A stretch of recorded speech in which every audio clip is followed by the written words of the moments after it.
Rare and painful disorder struck when she was just a toddler. But Ashley Tabeling's problems didn't start until adolescence. When I was a young child, I was a very cute kid. I don't mind telling you that. I was a very cute kid, and I went from being this beautiful child to being what I would consider almost like Quasimodo. It all began when Ashley was 10 and her weight skyrocketed. It was an absolute struggle for me to deal with the issues of gaining weight and looking different than everyone else, because at the age of 10, what does every girl want to do? Be like everyone else. She was the overweight girl in school whom was made fun of, which, you know, was very sad. Most girls go through a chubby stage, so that's exactly what we thought it was, you know, her chubby stage. She's just a little girl growing up, and there's nothing unusual. That's what I thought. And then something completely bizarre happened. I would wake up and my hair almost looked like a rat's nest. My hair went from being poker straight to being like a Brillo pad. And the more you would brush it, the more it would start looking like a Brillo pad. So there was absolutely nothing you could do. It wasn't curly, it wasn't straight, it was just frizz. It always seemed to have really a mind of its own, not manageable. We thought really nothing of it, just adolescence and her body changing. But soon, Ashley began to experience other abnormalities. A few months after my hair changed, I also started noticing skin tags around my neck. Again, it wasn't anything that we thought was unusual. It was just another one of those things coming of age. And my parents took me to a dermatologist. We got them removed, and that was the end of the story. Didn't have to deal with them anymore, so we thought. Then, at age 12, Ashley was mortified to discover an even stranger development. I'm now growing some hair on my chest. And I thought, you know, maybe it's just one of those things. Sometimes you get a stray hair here or there. She started saying, Mom, you know, look at this freak hair. And I get the plucker and I just pull it out. I say, now, forget about it. I said, you know, it's just a hair. But that wasn't the case. Puberty is tough for every girl, but for Ashley, it became almost unbearable. When I was 13 years old is when I first got my period. It was very painful. I would go a couple months without having a menstrual cycle. Then I would get the menstrual cycle. I would have severe cramping, severe bleeding. I never anticipated sitting there having to raise my hand in front of a teacher to say, I think I have to go to the nurse, there's a problem. Get up from my chair, and there just being a puddle of blood everywhere. Everywhere. Concerned with the severity of Ashley's menstrual symptoms, her mother scheduled an appointment with a gynecologist. So at 13 years old, I was put on birth control pills with no further explanation as to why things were happening to me. Just, it's a hormonal thing, don't worry about it, stay on the birth control pills and you'll be fine. Something was strange. Something was definitely not right, and I even had the sense when I was much younger to know that something was not right. Since the age of 10, Ashley Tabeling has been suffering from strange symptoms that were wreaking havoc with her body and her self-esteem. Now a gynecologist has put her on birth control pills to manage her excruciating menstrual cycle. At first it seemed to work, and her other symptoms began to disappear. We got rid of the skin tags, the hair started looking better, and everybody thought, hey, look, the doctors were right on the money, and it was a hormonal thing, and she's getting older. So, you know what? She's got a little bit of a weight problem, and we'll just have to deal with that. That's just one more hurdle to get over, and after we get over that, everything is going to be fine. But it was far from fine. At 16, Ashley ballooned to almost 200 pounds. She would get teased, and her feelings would get hurt. And, you know, that hurt me. My father would say to me, you know, sometimes people have a hard time dealing with losing weight on their own, so I cut this out for you, an article about a weight loss camp, and maybe what you need is just a little help, a little bit of direction. So I took the opportunity that was handed to me, and I went to weight loss camp. So to certain people, we're like, oh, she's away at drama camp. Because it's embarrassing. You don't want to tell people, yeah, I'm at the fat farm. Embarrassing though it was, Ashley gave it a shot.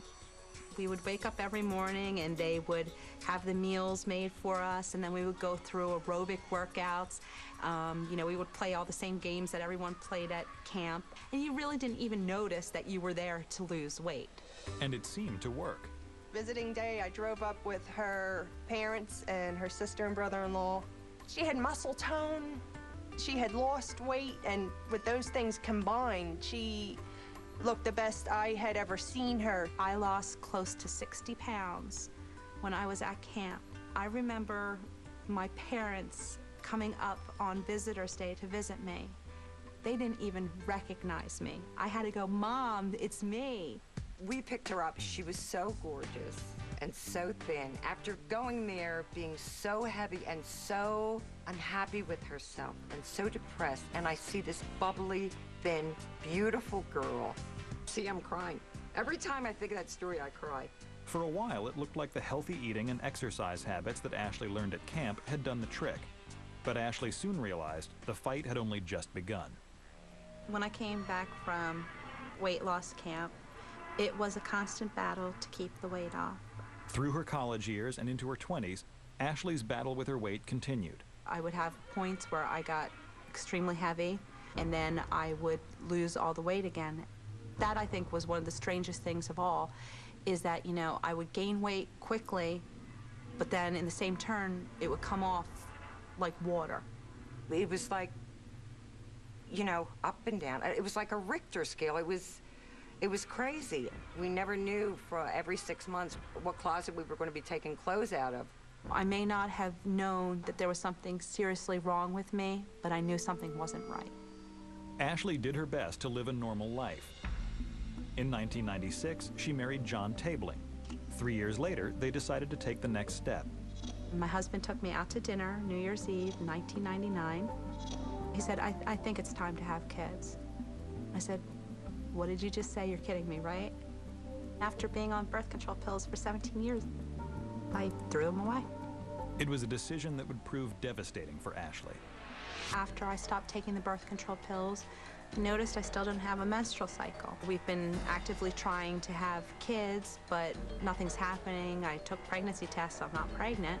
Another month goes by, another 2 months goes by. Not only do I not have a menstrual cycle, but I had put on significant, and when I say significant, I'm not talking 20 pounds. I'm talking close to 100 pounds in weight within a 3-month period. It was as if somebody had pumped her up with steroids. Incredible. I started to notice hair on my chin. Having to deal with having a beard, that's really scary, really scary. After the hair appeared, I was then dealing with acne. I was having these breakouts that I could not control. And then after the acne, I started noticing I had skin tags again. And then I started getting dark patches on my arms, under my knees, even under my lip. It looked like I had bruises, and no matter how much I would sit there and scrub and scrub and scrub, it wouldn't come off. It's just like everything hit at once with a vengeance. And at that point, Ashley and I both realized that, you know, this is it. Something has got to be done, and we have to find out what's wrong with you. Desperate for answers, Ashley made an appointment with her physician. You know, I said, I don't get it. I said I went off the birth control pill, and then all of a sudden, all of this stuff started happening to me. You know something? There's nothing wrong with you. It's your hormones. You had a problem before you went on the birth control pill. You just went off the birth control pill. It's everything evening itself out again. I had reached my breaking point. I was pissed.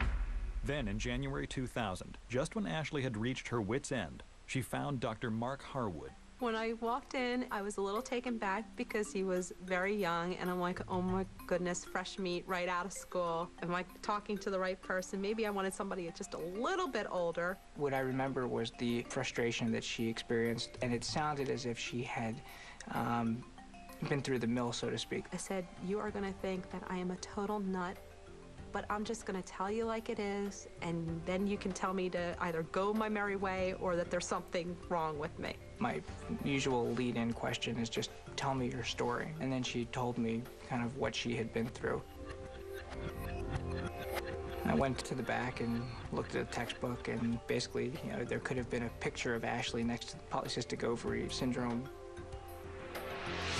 I basically photocopied it for her, brought it in, and said, this is what I think is going on. I'm not 100% sure, but we'll run some tests and we'll learn about this together.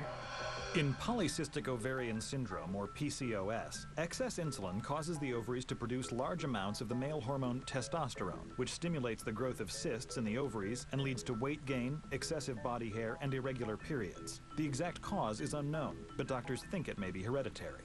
When I found out what was going on with me, it was bittersweet.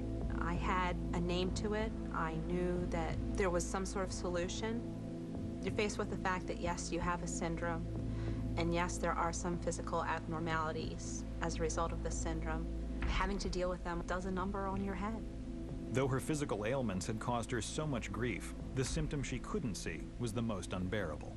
He said that a lot of women that have polycystic ovary syndrome have problems with infertility. And I think my heart dropped into my stomach when he said that. Because for as long as I can remember, the one thing that I wanted more than anything else in my life was to be a mother. I really didn't know whether or not she was going to be able to have children. My head was spinning. I didn't know what to do. I didn't know what to say. It was just a really crazy, difficult time. Discovery Health. For nearly 20 years, Ashley Tabeling suffered from a strange, disfiguring condition that no one could diagnose. Finally, at age 30, she has discovered that she has Polycystic Ovary Syndrome, or PCOS. While the condition itself is not fatal, Ashley is devastated to learn it can cause infertility. Desperate for the chance to have her own children, Ashley tracks down Dr. Catherine Sharif, a specialist in PCOS. Ashley was anxious. She wanted to be healthy. She wanted to be at a healthy weight. And she wanted to have children. Dr. Sharif treated Ashley with an insulin sensitizer to help control her insulin levels and balance her hormones. After 6 months of being on the insulin sensitizer, I started losing weight. I had a normal menstrual cycle. The acne completely went away. The skin patches started to become lighter and lighter and lighter. The skin tags, certainly I had to deal with the ones that I had, but I wasn't growing any more skin tags. The hair, I wasn't growing more hair, but I still had to deal with the hair that I had. I couldn't believe I was taking off weight left and right. I was amazed. And what happened next was nothing less than a miracle. April 4th of 2001, I had a daughter. I had a daughter, which, oh my God, just the most incredible feeling in the world. I never thought that I was going to get there, and I had a baby. I had a baby. After everybody told me that I couldn't have a baby, I had a baby. I thought it was, like the greatest thing I had ever heard in my life. I cried. I didn't say anything. I just cried. I got hysterical and I cried. And when the day she was born and I saw her, I got hysterical and I cried. And just 1 year later, yet another miracle. I remember I called my husband and I said, I hope you're sitting. And he's like, yeah, I'm sitting. What's going on? And I said, I'm pregnant again. And I literally heard the phone drop and heard him hit the floor. I think that Jacob is the second miracle. The rest of Ashley's life is going to be one little miracle after another. Her future looks really good now. The symptoms that I have definitely improved significantly, but they are always going to be with me, and there is always going to be a battle. Though things are looking up for Ashley, it's still a day-to-day struggle, especially with her weight. From now until the day I die, I will always have PCOS, and it'll always be my greatest battle. I wouldn't say that polycystic ovary syndrome is a fatal disease, but I would say that it promotes the development of high blood pressure, diabetes, and high cholesterol, and those are the three big risk factors for heart disease. So in a way, it's like a bullet that's fired, but it doesn't hit you for 30 years. But as long as Ashley stays on the medication, exercises, and eats healthy, that bullet may never hit. Ashley is doing very well now. She's much healthier than when she first came to see me 3 years ago. The symptoms of PCOS vary from person to person, which makes it tricky to diagnose. Without Ashley's determination, she might never have found an answer. I absolutely say to every single person, if you think that there is something wrong with you, no matter how crazy you think you are and other people think you are, you're most likely right on track, and keep pushing until you get the answers that you need. Ashley had bizarre symptoms that came with the onset of